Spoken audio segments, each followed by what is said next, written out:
नमस्कार। आज हम क्लास 8 के प्रकाश चैप्टर के बारे में जानते हैं। इसमें क्या क्या है, शुरुआत में आपको परावर्तन के बारे में पढ़ना है, उसके बाद परावर्तन के नियम हैं, फिर नियमित और विस्तृत परावर्तन है, फिर समतल दर्पण द्वारा बना प्रतिबिंब है, और उसके बाद फिर आगे आपको कैलेडोस्कोप और पेरिस्कोप वगैरह के बारे में पढ़ना है, और अंत में आपको ब्रेल लिपि के बारे में पढ़ना है। तो इस वीडियो में हम जानेंगे फंडामेंटल्स यानी बेसिक्स जो भी है हमारा प्रकाश के बारे में, प्रकाश के परावर्तन के बारे में और परावर्तन के नियम के बारे में। ठीक है, तो सबसे पहले हमारा परावर्तन के लिए हमें क्या चाहिए, एक परावर्तक सतह चाहिए, है ना। जैसे कोई शीशा है आपको और एक लेयर उसका हम क्या करते हैं, पेंट करते हैं। जैसे कि 10th क्लास का जब मैंने वीडियो बनाया था उसमें बताया था ना, जैसे एक शीशे का गोला है, उस गोले को आप बीचों बीच काट दीजिए तो आधा इधर रहा आधा उधर रहा, तो पीछे की तरफ अगर हम कर देते हैं तो अवतल दर्पण बनता है, और अगर सामने कर देंगे और उभरा हुआ पृष्ठ हमारा परावर्तक सतह हो जाएगा तो वो उत्तल दर्पण हो जाता है। तो यहाँ पर ये जो सतह है ये समतल दर्पण के जैसा है। क्यों? क्योंकि यह समतल है, इसकी सतह समतल है, ये गोलीय नहीं है, मुड़ा हुआ नहीं है, तो ये हमारा हुआ समतल दर्पण। ठीक है, अब आता है बात कि इसमें और क्या क्या पार्ट्स हैं, तो इसको बोलेंगे हम परावर्तक सतह, और यहाँ परावर्तक सतह क्या है, समतल है एकदम।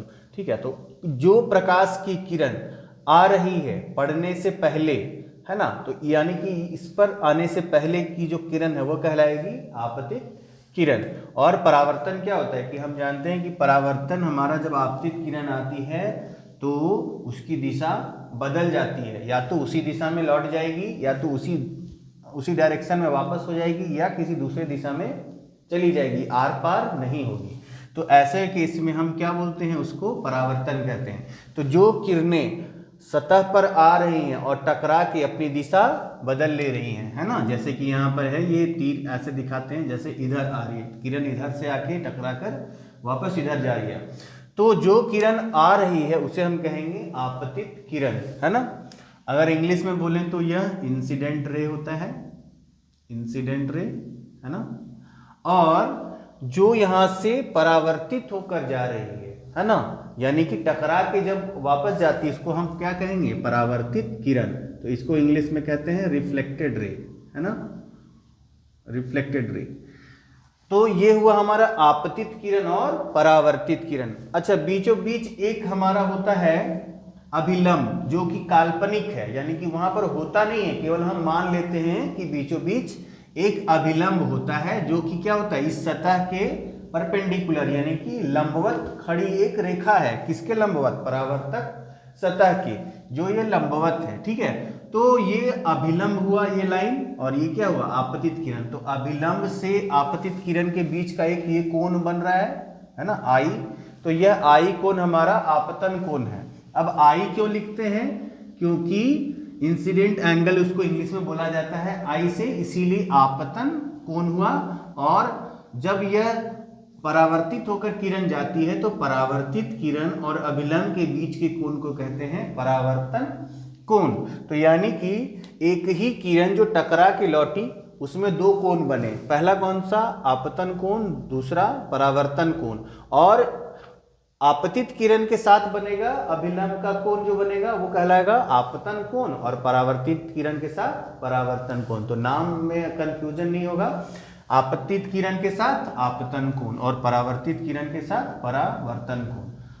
ठीक है, तो ये हुआ हमारा आपतन कोण, परावर्तन कोण और अभिलंब। अब आता है हमारा एक और बिंदु, इसमें होता है आपतन बिंदु, है ना। तो ये आपतन बिंदु होता है जो यह जैसे किरण आई और जिस बिंदु से यह मुड़ रही है उस बिंदु को कहते हैं आपतन बिंदु। अर्थात हम कह सकते हैं कि आपतित किरण, परावर्तित किरण और अभिलंब जिस एक बिंदु पर मिलते हैं वह बिंदु हमारा आपतन बिंदु कहलाता है। ठीक है, तो आपके ऑब्जेक्टिव में ऐसे क्वेश्चंस बहुत आएंगे कि उस बिंदु को क्या कहते हैं जहां पर आपतित किरण, परावर्तित किरण और अभिलंब मिलते हैं। ठीक है, या फिर आपका क्वेश्चन ऐसा रहेगा कि अभिलंब और आपतित किरण के बीच के कोण को क्या कहते हैं। तो इसको कहते हैं आपतन कोण, और ये तीनों बिंदु को मिलने वाले को कहते हैं आपतन बिंदु। तो ये आपके ऑब्जेक्टिव के लिए बहुत इंपॉर्टेंट है, ये वाला आप बहुत अच्छे से कर लीजिए, है ना। उसके बाद आता है हमारा परावर्तन कोण। हाँ, पूछेगा अगला, अभिलंब और परावर्तित किरण के बीच के कोण को क्या कहते हैं, तो परावर्तन कोण कहते हैं, ठीक है। और कभी कभी डिनोशन भी पूछ सकता है कि परावर्तन कोण को किस लेटर से दिखाते हैं, आई, पी, क्यू, आर, ऐसे दे देगा। तो आपतन कोण को आई से और परावर्तन कोण को आर से। अब आता है हमारा परावर्तन के नियम, यानी जो परावर्तन होता है इसका दो नियम है ना। तो दो नियम में पहला नियम है हमारा, पहला नियम क्या है कि आपतन कोण और परावर्तन कोण हर एक केस में बराबर होगा।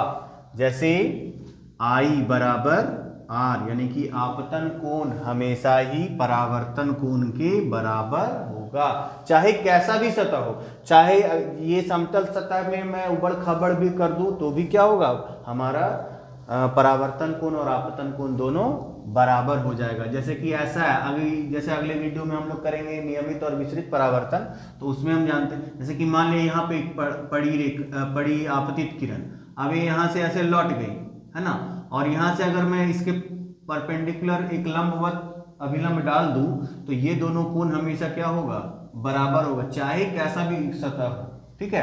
तो ये हो गया हमारा पहला नियम, परावर्तन का प्रथम नियम। अब अगला नियम है हमारा, क्या है, आपतित किरण, आपतित किरण और परावर्तित किरण तथा अभिलंब, आपतित किरण परावर्तित किरण, है ना, और अभिलंब तीनों एक ही तल में होते हैं। तल का अर्थ क्या है, सतह, यानी कि तीनों एक ही सतह में। अगर इसको मैं इस सतह पे दिखा रहा हूं, ये तीनों क्या है, जैसे ये आपतित किरण, परावर्तित किरण और अभिलंब तीनों क्या है, एक ही सतह में होते हैं। तो पहला नियम हो गया हमारा, आपतन कोण और परावर्तन कोण दोनों बराबर होते हैं। दूसरा है आपतित किरण, परावर्तित किरण और अभिलंब तीनों एक ही तल में होते हैं। तो ये हुआ हमारा फंडामेंटल्स प्रकाश का परावर्तन का, जिसमें आपका बहुत सारा ऑब्जेक्टिव क्वेश्चंस बन सकता है। कभी कभी इस टाइप का भी क्वेश्चंस आ सकता है, जैसे ऑब्जेक्टिव में आपका कि आपतित किरण डैश और अभिलंब एक ही तल में होते हैं, तो आप क्या भरेंगे, परावर्तित किरण। तो इस तरह से क्वेश्चंस आपका आ सकता है। तो ये हुआ हमारा फंडामेंटल्स। आगे की वीडियो में हम नियमित विसरित परावर्तन देखेंगे, समतल दर्पण द्वारा जब दो समतल दर्पण को किस एंगल पे रखते हैं तो कितने एंगल पे रखेंगे तो कितना प्रतिबिंब बनेगा, इस टाइप का फॉर्मूला वगैरह हम लोग देखेंगे, ठीक है। तो वीडियो देखने के लिए धन्यवाद, और हमारे चैनल को सपोर्ट कीजिए। और क्या है कि पढ़ाई से संबंधित जो भी वीडियो है, जो भी आपको कन्फ्यूजन है, डाउट है, वो पूछा कीजिए कमेंट में, ठीक है। Thank you.